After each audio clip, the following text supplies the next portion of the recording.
Gatwick Airport this afternoon, normally one of the busiest days of the year ahead of the bank holiday. But planes remain grounded and runways empty. And that's how it's going to stay. The Home Secretary announcing strict quarantine measures she says are necessary because infections inside the country are now low enough for it to make a difference. The answer as to why we're bringing these measures in now is simple.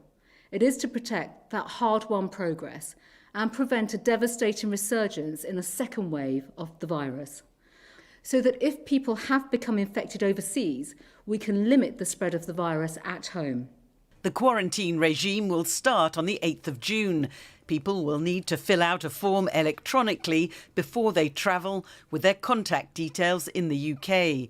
Once here, they'll be required to self-isolate for 14 days.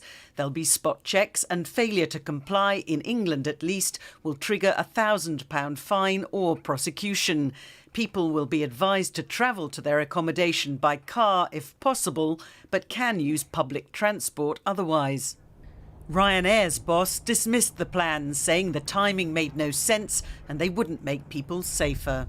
Firstly, it's bonkers. How can you possibly implement a quarantine when international arrivals into every airport in the UK get on the London Underground or the Gatwick Express or trains or buses to get to their destination before they start the quarantine? So if you have a COVID positive individual, they've already infected everybody on the London Underground or the Gatwick Express before they get to quarantine.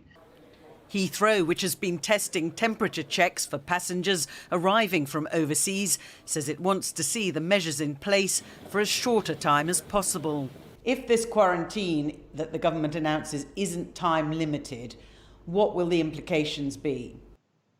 It will be devastating, not just for the aviation sector. I think we'll see tens of thousands of redundancies coming through from airports and airlines in the UK, but more devastating for our manufacturing and tourism sectors that rely on aviation. We've already seen 9,000 redundancies at Rolls-Royce last week. We're likely to see more coming like that, and we risk having this health epidemic becoming an unemployment epidemic.